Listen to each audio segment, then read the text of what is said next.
ना, जो जब किसी को मिर्गी का दौरा आता है तो उस समय क्या करना चाहिए। तो उस समय बहुत से लोग हमारे में गलत भ्रांतियाँ हैं कि भाई जूता सूंघाते हैं या प्याज सूंघाते हैं या हाथ में कुछ मुंह में कोई चम्मच डालते हैं, तो वो उसका कोई ज़रूरत नहीं है और वो एक्चुअली मरीज को हानि पहुंचा सकता है। वैसे भी कोई दौरा आए तो हमारे समाज में और ख़ास करके अपने राजस्थान में गाँव में बहुत ही भ्रांतियाँ फैली हुई हैं। लोग ये समझते हैं कि मिर्गी रोग का इलाज संभव नहीं है और बहुत से लोग समझते हैं कि भाई मिर्गी रोग यानी कोई देवी देवता का प्रकोप हो गया, उसके कारण होता है, और इस तरह से वो लोग डॉक्टर के पास इलाज करने जाते नहीं हैं, इधर उधर भटकते रहते हैं और उसके कारण उनकी ज़िंदगी में बहुत सारी परेशानियाँ होती हैं। जबकि बालेश्वर कस्बे के कंवर कुंज में स्वर्गीय धूड़ी देवी और कंवरलाल गुलेचा की स्मृति में मिर्गी, मस्तिष्क, कमर और पेट रोग की जांच का शिविर आयोजित हुआ, जिसमें जायडस अस्पताल बड़ौदा के न्यूरोलॉजी के विशेषज्ञ डॉक्टर चतुर्भुज सिंह जसोल और भगवती शालसोत्र और डॉक्टर नितिन पटेल के द्वारा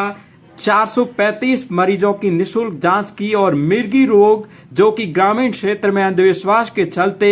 इसके कई तरीके के अंधविश्वास की कुरीतियां जो यहाँ पर है, जिसके चलते मरीज डॉक्टर तक नहीं पहुंच पाते, और इसी मिर्गी रोग के बारे में अहमदाबाद के बड़ोदरा के जायडस अस्पताल के न्यूरोलॉजी के विशेषज्ञ डॉक्टर चतुर्भुज सिंह जसोल के द्वारा मिर्गी रोग से किस प्रकार से इसका इलाज किया जा सकता है और ग्रामीण क्षेत्र में अंधविश्वास को छोड़ करके विशेषज्ञ चिकित्सक के माध्यम से मिर्गी की बीमारी का परमानेंट इलाज किया जा सकता है, इसको लेकर विशेषज्ञ चिकित्सक से बात की और उन्होंने बताया कि किस प्रकार से उपचार होना चाहिए। डॉक्टर चतुर्भुज राठौड़ हूँ, मैं न्यूरोलॉजिस्ट और मिर्गी रोग विशेषज्ञ हूँ बड़ौदा जायडस हॉस्पिटल में।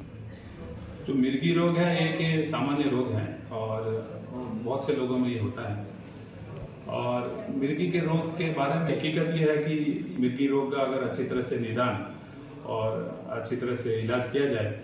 तो बहुत ज़्यादातर मरीज में मिर्गी रोग को अच्छी तरह से कंट्रोल में किया जा सकता है और ज़्यादातर मरीज अपनी नॉर्मल लाइफ जी सकते हैं। उनको लाइफ में ज़िंदगी में किसी तरह से परेशानी नहीं आती। लोग इंटरनेशनल मिर्गी वाले मरीज इंटरनेशनल क्रिकेट खेलते हैं, फिल्मों में काम करते हैं, बहुत बड़े बड़े डॉक्टर इंजीनियर हैं। तो मिर्गी रोग आपके जीवन में किसी तरह से कोई प्रकार की बाधा उत्पन्न नहीं करता है अगर उसका सही से इलाज किया जाए। और मिर्गी रोग जैसा लोग मानते हैं कि भाई उसकी दवा जिंदगी भर चलती है और दवा से बहुत साइड इफेक्ट होती है, बहुत से दवा से बहुत हानियाँ होती हैं, जो कि सब गलत भ्रांतियाँ हैं। अगर उसको अच्छे डॉक्टर को दिखा के अच्छी तरह से इलाज किया जाए तो मिर्गी रोग को बहुत अच्छी तरह से रोकथाम कर दी जा सकती है। एक जो मैं खास करके कहना चाहूँगा कि कुछ लोगों के मरीजों में मिर्गी रोग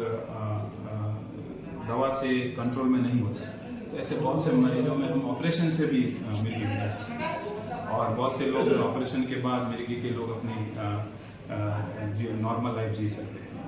आपको इस बारे में जो हमारे बालेश्वर की लगभग हमने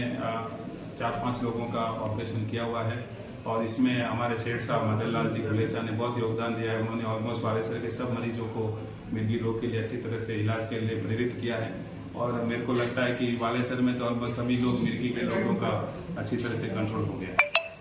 दूसरा जो एक मरीज को केवल इतना करना है कि उसको कहीं पे चोट ना लगे और उसको मरीज को थोड़ा सा साइड में ले ले, उसके मुंह में कुछ उंगली या चम्मच ना डाले, हल्का सा छोटा सा कपड़ा डाल दे जिससे कि जीभ कट जाए। और मिर्गी का जो दौरा है, ज़्यादातर दौरा 1 या 2 मिनट में खत्म हो जाता है, तो घबराए नहीं और इस तरह से उसका इलाज करें। आपके आसपास आपके परिवार में, समाज में, गांव में, शहर में कोई भी मिर्गी का इलाज हो तो उन लोगों को ये प्रेरित करें कि मिर्गी का इलाज संभव है और वो लोग अच्छी तरह से इलाज लें तो वो आपकी तरह हमारी तरह नॉर्मल लाइफ जी सकते हैं।